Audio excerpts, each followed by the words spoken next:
ओम श्री परमात्मने नमः। अथ चतुर्थोध्यायः। श्लोक नंबर 33।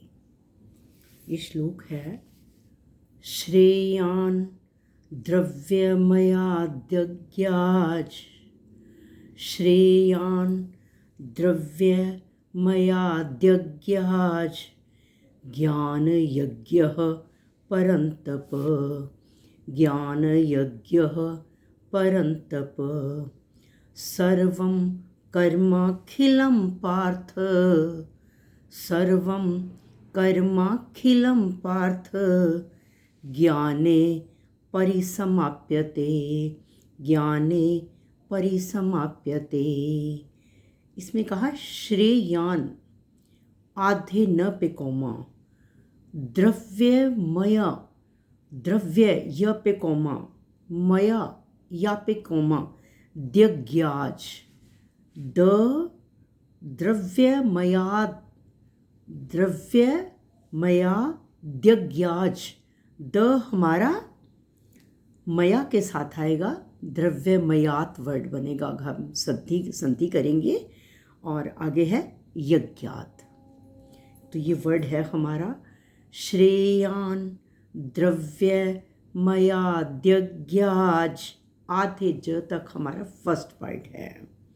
ज्ञान यज्ञः परन्तप सर्वं कर्माखिलं पार्थ, यहाँ तक हमारा थर्ड पार्ट है। सर्वं कर्माखिलं पार्थ ज्ञाने परिसमाप्यते ज्ञाने परिसमाप्यते। इसमें पहली लाइन में अर्जुन का संबोधन है परंतप और दूसरी लाइन में संबोधन है पार्थ। तो भगवान श्री कृष्ण कह रहे हैं, हे परंतप, हे अर्जुन, द्रव्यमयज्ञात द्रव्यमयात द्रव्य में यज्ञात यज्ञ से। भगवान श्री कृष्ण कह रहे हैं, हे परंतप, हे अर्जुन, द्रव्यमयात यज्ञात द्रव्य में यज्ञ से ज्ञान यज्ञ श्रेयान ज्ञान यज्ञ श्रेष्ठ है। श्रेयान का मतलब श्रेष्ठ है। सर्वम कर्म संपूर्ण कर्म, अखिलम अखिलम का मतलब है पदार्थ, संपूर्ण कर्म और पदार्थ ज्ञाने परिसमाप्यते ज्ञान में ही अर्थात तत्व ज्ञान में ही समाप्त हो जाते हैं अर्थात लीन हो जाते हैं। हे परंतप, हे अर्जुन, द्रव्यमय यज्ञ से ज्ञान यज्ञ श्रेष्ठ है। संपूर्ण कर्म और पदार्थ ज्ञान में ही लीन हो जाते हैं। जिन यज्ञों में द्रव्यों की अर्थात पदार्थों की और कर्मों की आवश्यकता होती है, वे यज्ञ द्रव्यमय यज्ञ कहलाते हैं। जैसे मिट्टी से बना हुआ कोई बर्तन है तो उसके लिए मिट्टी की ज़रूरत पड़ी और कर्म के लिए जो बनाने वाला है कुम्हार, उसको क्रिया करनी पड़ी। तो यहाँ पर इसलिए इसको कहा गया मृण्मय, मिट्टी से बना हुआ। ऐसे ही जैसे हम हवन करते हैं, उसमें हमें हवन सामग्री की ज़रूरत है और हवन करने वाला होगा या हम भी बैठे हुए होंगे, तो उसके लिए क्रिया भी हो रही है और पदार्थ भी है, कर्म भी हो रहा है और पदार्थ भी है। तो यहाँ पर उसको कहा गया है द्रव्यमय। तो ये कहा गया ऐसे ही जो यज्ञ है, द्रव्य की प्रधानता वाला यज्ञ है, वह द्रव्यमय यज्ञ कहलाता है। और ऐसे द्रव्यमय यज्ञ से ज्ञान यज्ञ श्रेष्ठ है, क्योंकि ज्ञान यज्ञ में द्रव्य और कर्म की आवश्यकता नहीं होती। और इससे पहले जितने भी यज्ञ आ चुके हैं सभी यज्ञों को कर्मजन्य कहा, लेकिन ज्ञान यज्ञ जो है वो कर्मजन्य नहीं है और संपूर्ण कर्म ज्ञान यज्ञ में ही लीन हो जाते हैं। और फिर कहा है कि द्रव्यमय यज्ञ को समाप्त करके ज्ञान यज्ञ किया जाता है। जो हमारी प्राथमिक अवस्था है वो तो यही है कि हम हवन करना शुरुआत करते हैं, ये पहली सीढ़ी है, और ज्ञान यज्ञ लास्ट में है। तो कहा है कि द्रव्यमय यज्ञ को समाप्त करके ज्ञान यज्ञ किया जाता है। और अगर गहराई से देखा जाए तो ज्ञान यज्ञ भी क्रियाजन्य ही है, क्योंकि इसमें विवेक और विचार की प्रधानता है, इसमें ज्ञान की प्रधानता है। और फिर कहा गया है कि जब तक मनुष्य अपने लिए कर्म करता है तब तक उसका संबंध क्रियाओं और पदार्थों से बना रहता है, और जब तक क्रियाओं और पदार्थों से बना रहता है तब तक उसका अंतःकरण मलिन ही रहता है, वो कर्मों के बंधन में बंधा ही रहता है। उसके अंतःकरण में 3 दोष आ जाते हैं। ये दोष कहे हैं मल, विक्षेप और आवरण। मल का मतलब है संचित पाप कर्म, और विक्षेप का मतलब है चित्त की चंचलता, और आगे है आवरण, अज्ञान का आवरण। तो अपने लिए कोई भी कर्म अगर ना करें, केवल संसार मात्र की सेवा के लिए, दूसरों को सुख पहुंचाने के लिए अगर कर्म किए जाते हैं तो हमारे अंतःकरण में जो मल और विक्षेप दोष हैं वो निवृत्त हो जाते हैं। और तीसरा रहा आवरण, अज्ञान का पर्दा। और फिर ये दोनों दोषों को समाप्त करने के पश्चात मल और विक्षेप, ये दोष दूसरों की सेवा में अपने आप को लगाने से, कर्मयोग में कामना ममता आसक्ति से रहित होकर और कर्तृत्व अभिमान से रहित होकर कर्म करने से ये मल और विक्षेप दोष जो हैं वो निवृत्त हो जाते हैं।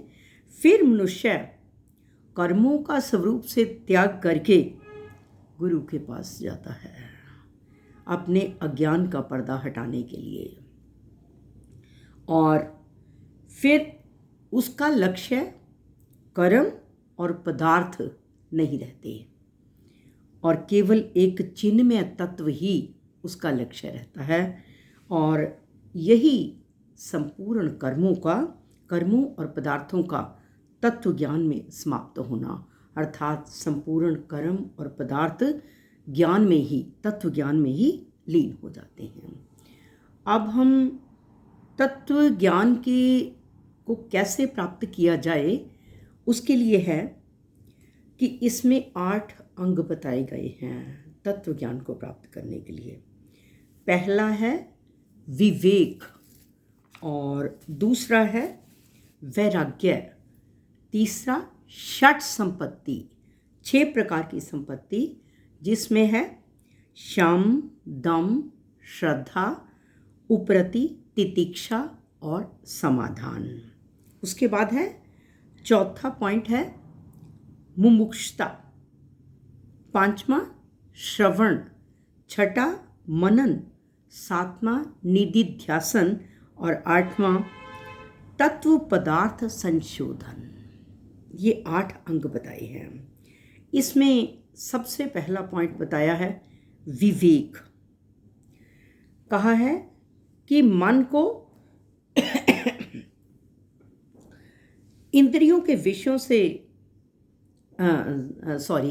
विवेक में कहा गया है हमें क्या ठीक है और क्या गलत है ये पता चल जाए, ये कहा गया है विवेक को। और दूसरा वर्ड है वैराग्य, सत और असत को अलग अलग जानकर सत को समझ लेना कि ये ठीक है, असत का त्याग कर देना, इसको कहा गया है वैराग्य। परमात्मा सत हैं संसार असत है। इस संसार में रहते हुए इस संसार से ऊपर उठ के जिए और परमात्मा से जुड़े रहें, इसको कहा गया है वैराग्य। और इसके बाद आती है षट संपत्ति। षट संपत्ति में पहला पॉइंट है शम। अपने मन को इंद्रियों के विषयों से हटाना शम कहा गया है। हमारा मन जो है, हमारी ज्ञान इंद्रियां हैं, आँख, कान, नाक, जीभा, त्वचा, ये हमारी इंद्रियां हैं। और जब मन इनके साथ लग जाता है तो मन और भी चंचल बन जाता है। तो मन को इंद्रियों के विषयों से हटाना, इसे कहा गया है शम। अगला पॉइंट है षट संपत्ति का दम। इंद्रियों को उनके विषयों से रोकना। आँख का विषय है रूप। अब क्या देखना है क्या नहीं देखना है, इस चीज़ के बारे में अच्छा विचार करना, अपनी आँख का कंट्रोल करना कि अगर चीज़ ठीक नहीं है, देखने वाली नहीं है, तो हम उसको ना देखें। इसको कहा गया दम, इंद्रियों का दमन। तीसरा है श्रद्धा। ईश्वर, शास्त्र आदि पर पूरी तरह से विश्वास जो है वो श्रद्धा कही गई है। चौथा है उपरति, वृत्तियों का संसार की तरफ से हट जाना। हम जितना संसार में ज़्यादा उलझते हैं उतना परमात्मा से विमुख होते हैं। तो हम ये पूरा ध्यान रखें कि हमारी वृत्तियाँ संसार की तरफ भटक ना जाएं। इसे कहा गया है उपरति, संसार से ऊपर उठ के जीना। नेक्स्ट पॉइंट है तितिक्षा, द्वंद्वों को सहन करना, सर्दी गर्मी को सहन करना, सुख दुख को सहन करना, मान अपमान को सहन करना, इसे कहा गया है तितिक्षा। अगला पॉइंट है समाधान। अंतःकरण में किसी प्रकार का संशय ना रहना। संशय आत्मा विनश्यति। संशय व्यक्ति जो है उसे ना इस लोक में सुख है ना परलोक में सुख है, उसका नाश हो जाता है। तो कहा है समाधान, कि किसी प्रकार का संशय अंतःकरण में ना रहना। आगे है मुमुक्षा, संसार से छूटने की इच्छा। हम संसार में रहते हुए संसार से ऊपर उठ के जिए, ये कहा गया है मुमुक्षा। फिर हमें मोक्ष की प्राप्ति है। और उसके बाद कहा गया है नेक्स्ट पॉइंट था जो पांचवा, श्रवण। गुरु के पास रहते हुए और शास्त्रों को सुनकर तत्व का निर्णय कर लेना और उसे धारण कर लेना, इसे कहा गया है श्रवण। और नेक्स्ट पॉइंट है मनन। विभिन्न प्रकार की युक्तियों प्रयुक्तियों से चिंतन करना कहा गया, इसे कहा गया है मनन। और नेक्स्ट है कि हमारे मन से संशय भी फिर दूर होते हैं और संसार की सत्ता को मानना और परमात्मा की सत्ता को ना मानना, ये जो विपरीत भावना कहलाती है, इस भावना को हमने हटाना है, हमने इससे ऊपर उठना है। इसे कहा गया निदिध्यासन। हम संसार में रहते हुए संसार से ऊपर उठ के जिए और उस परमात्मा के साथ हम लगे रहें, इसे कहा गया है निदिध्यासन। और फिर कहा है ये जितने प्राकृतिक पदार्थ हैं इनसे हमारा संबंध विच्छेद हो जाए, केवल एक चिन्मय तत्व ही रह जाए, इसको कहा गया है तत्व साक्षात्कार, कि तत्व का साक्षात्कार हो गया। इसमें कहा गया है कि जो सांसारिक भोग और संग्रह में लगे हुए हैं वे लोग शास्त्रों का श्रवण करते हैं और विषयों का मनन करते हैं। और तीसरे नंबर पर कहा गया है धन का निदिध्यासन करते हैं और दुखों का साक्षात्कार होता है। फिर उन्हें ये चार बातें बताई हैं तत्व साक्षात्कार में, कि जो सांसारिक भोग पदार्थों में लगे हुए हैं वे उन मनुष्यों के द्वारा शास्त्रों का श्रवण होता है और विषयों का मनन होता है, धन का निदिध्यासन होता है और दुखों का साक्षात्कार होता है।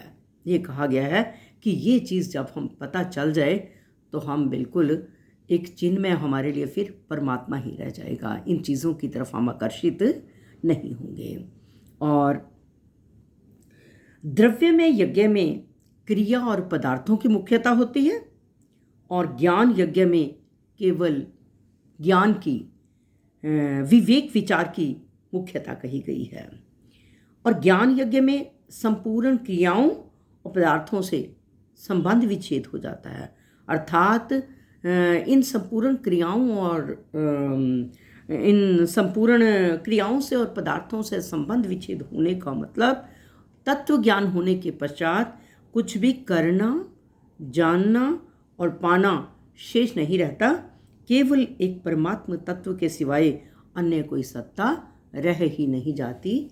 श्री कृष्ण अर्पणम अस्तु।